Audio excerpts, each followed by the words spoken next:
Bom dia, boa tarde ou boa noite, a depender do horário que você esteja assistindo esse vídeo. Tudo bem com você? Eu sou o professor Fábio e hoje eu gostaria de conversar com você um pouco a respeito da pandemia mais letal da história da humanidade, a peste negra. Vamos lá?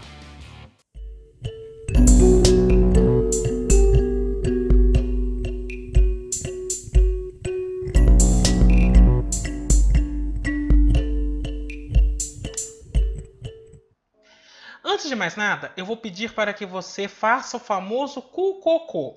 Curte, isto é, deixe o seu like, comente, isto é, escreva nos comentários o que você está achando dos vídeos, se ficou alguma dúvida, se tem algum assunto de sua curiosidade que possa ser abordado neste canal e compartilhe com seus contatos e amigos. Assim você vai estar ajudando no fortalecimento e no crescimento deste canal.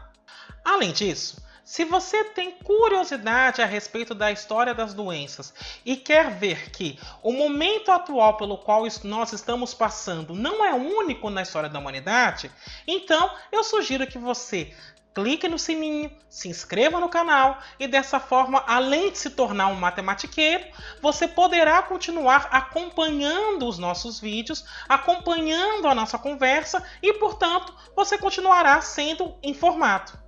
O objetivo deste vídeo é apresentar brevemente o que foi o período conhecido como peste negra, que nada mais foi do que uma pandemia de peste bubônica na Europa na Idade Média.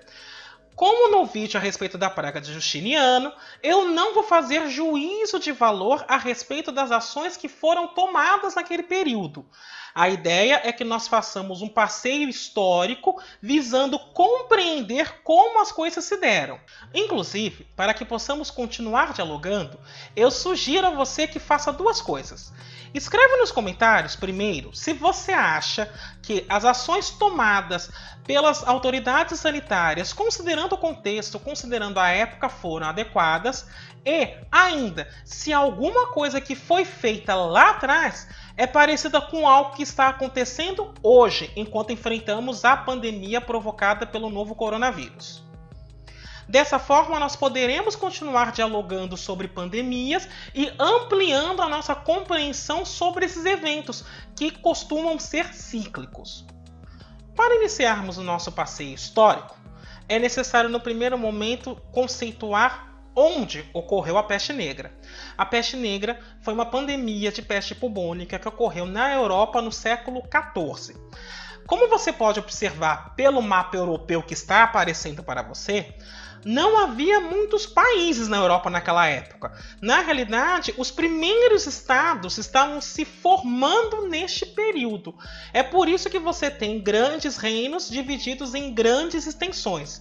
Evidentemente, já se conhecia o Império Bizantino, e o Império Bizantino tinha passado por uma pandemia no século VI, mas desde então, nada tão severo havia acontecido novamente. O período que a Europa vivia é o que nós chamamos de Baixa Idade Média.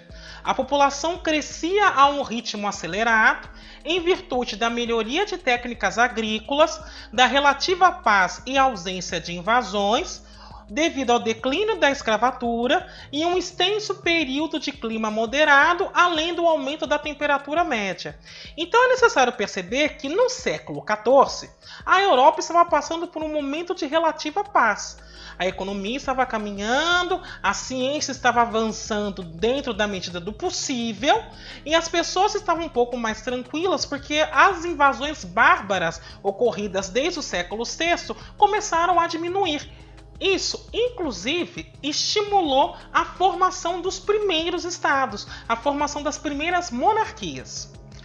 A população era majoritariamente rural, cerca de 90% da Europa morava em zonas rurais, muito embora neste período as primeiras cidades começaram a aparecer. O sistema econômico vigente à época era o feudalismo. E no que se baseava o feudalismo?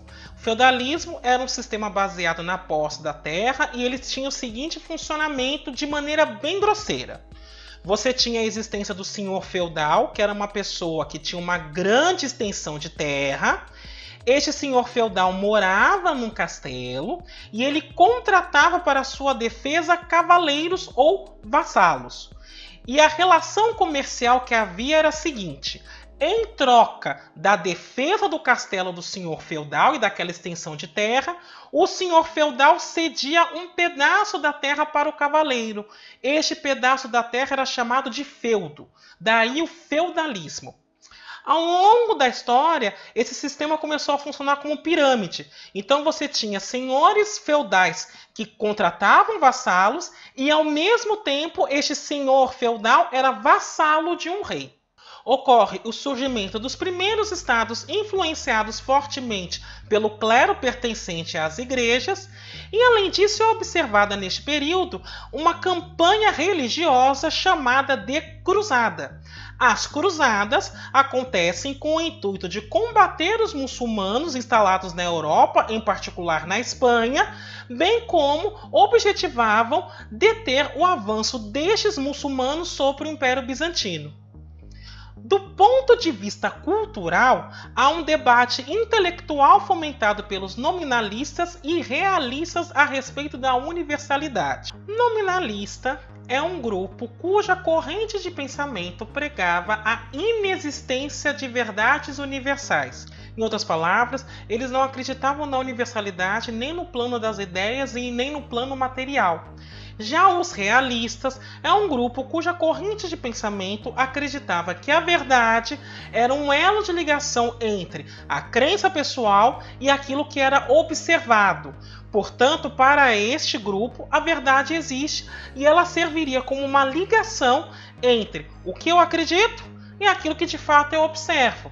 Se todo mundo acredita a mesma coisa e consegue observar a mesma coisa, então eles pregavam que poderia sim existir uma verdade universal. Ainda havia o fortalecimento da lógica aristotélica, que é o que chamamos atualmente de lógica proposicional, e do empirismo, que é aquela corrente de pensamento que acredita que nós aprendemos a partir das experiências sensoriais e, portanto, a ciência só pode ser construída desta maneira. Observa-se o surgimento das escolas catedrais em oposição às escolas monásticas.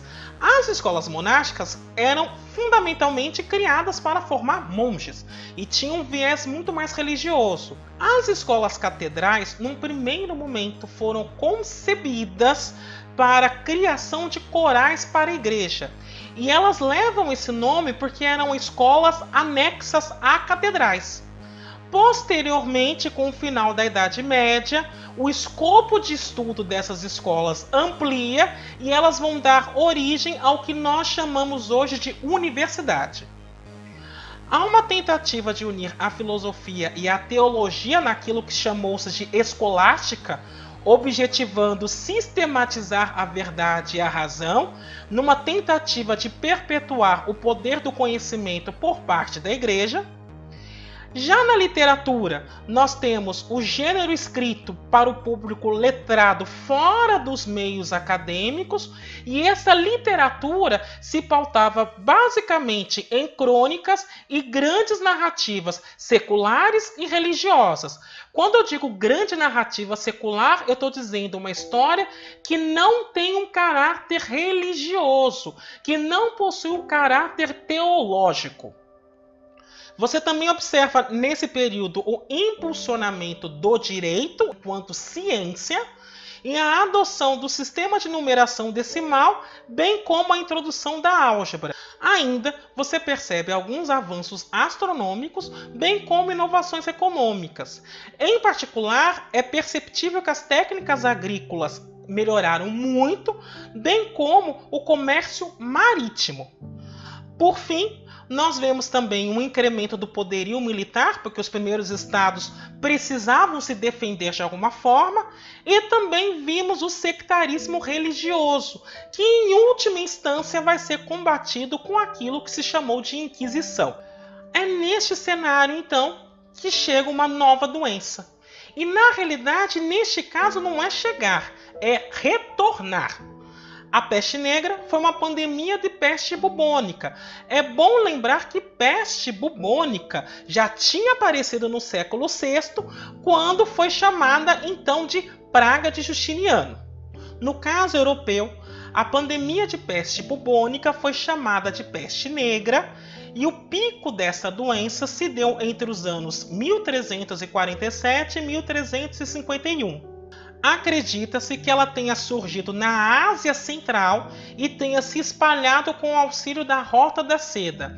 A Rota da Seda está representada neste mapa que está aí na sua tela, que era o caminho pelo qual a seda chinesa percorria para chegar à Europa. Era uma rota comercial feita por via marítima e também por via terrestre. Então, acredita-se que a peste bubônica fez este caminho saindo da Ásia para chegar até a Europa, especialmente na Península Itálica, que foi a porta de entrada da doença. E quais são os sintomas, então, da peste negra?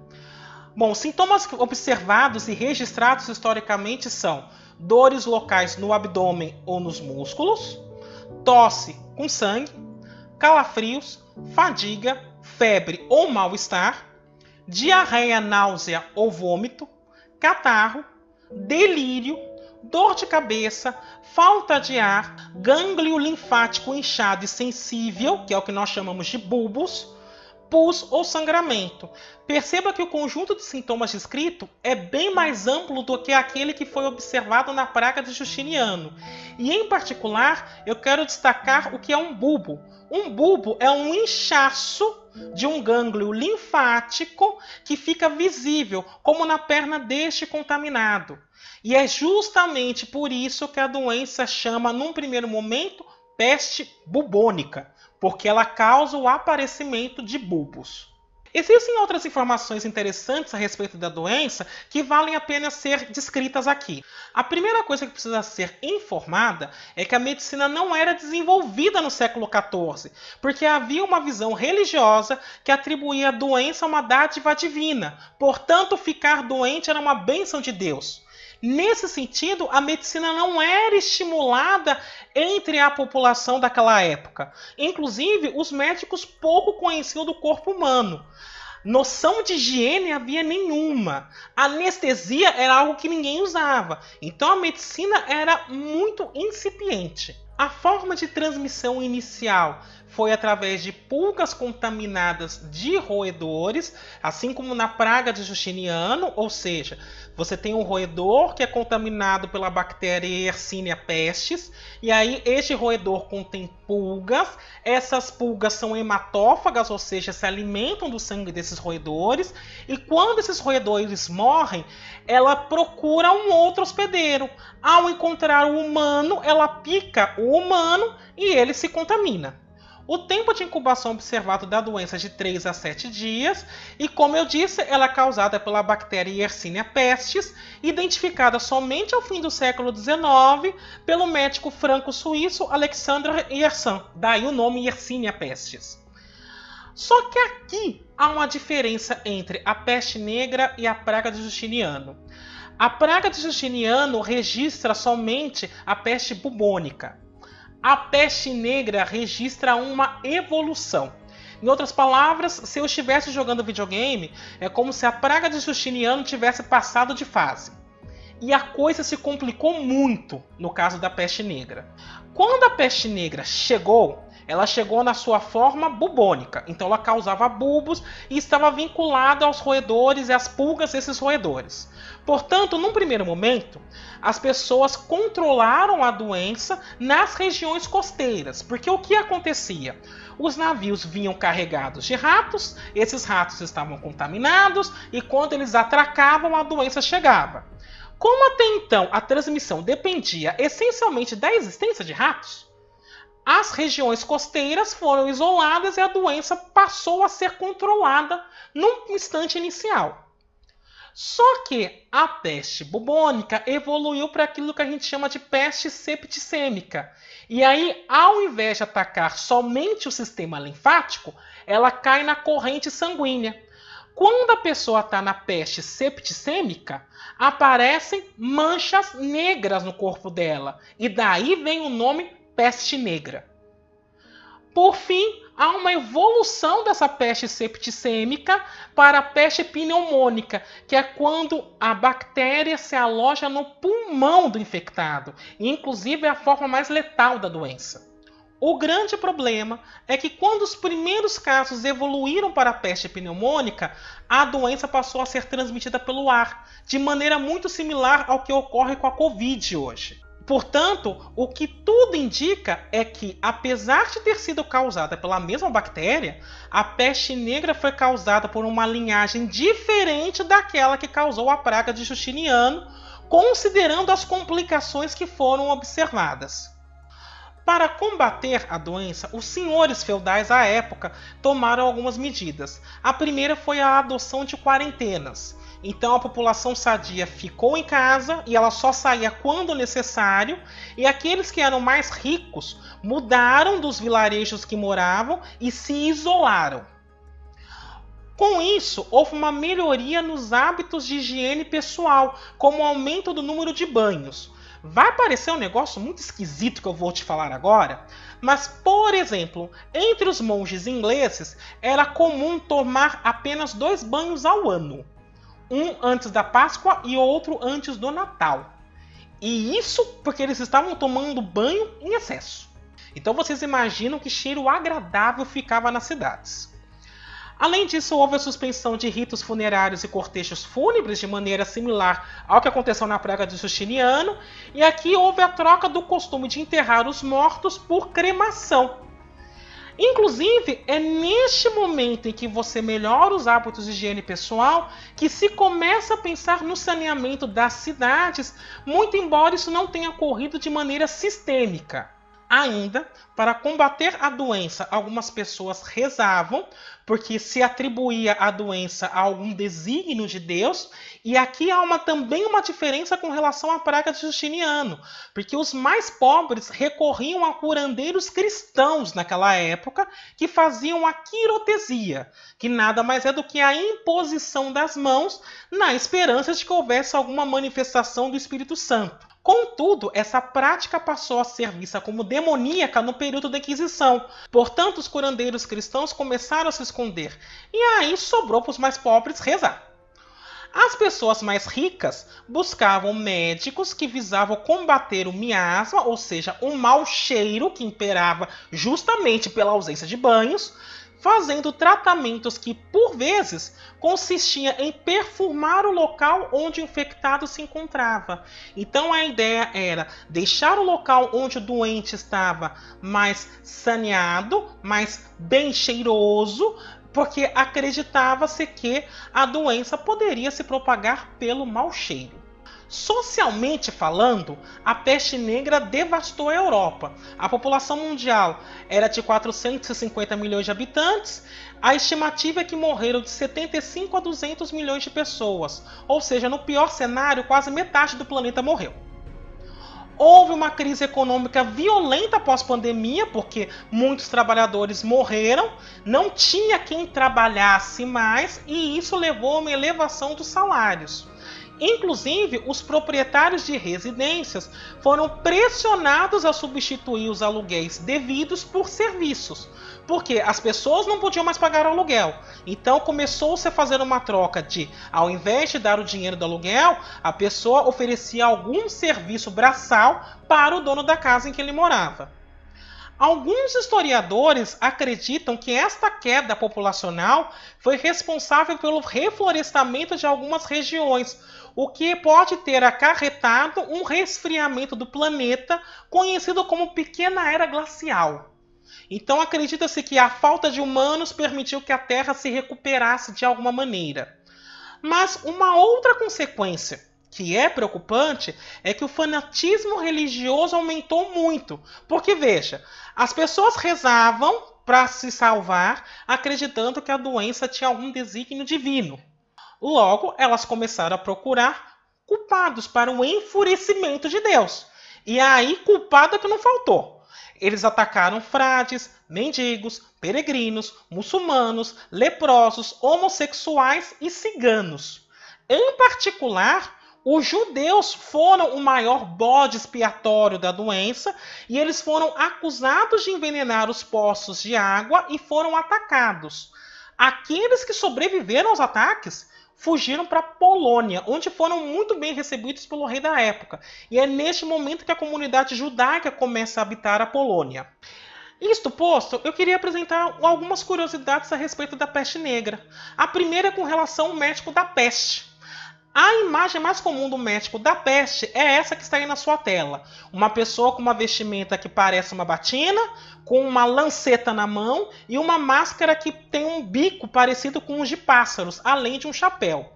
Muita gente acredita que este tipo de médico surgiu no século XIV.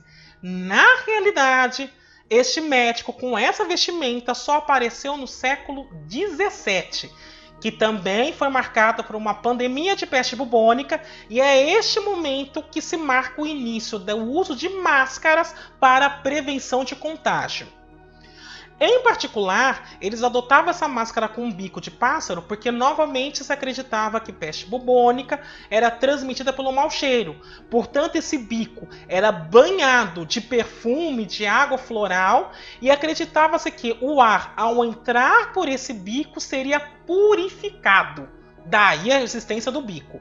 E o que está na mão do médico é uma lanceta, porque ele furava os bulbos. Um dos tratamentos, inclusive, era furar os bulbos na esperança de que, ao criar uma ferida naquele local onde estava o bulbo, a doença saísse por ali.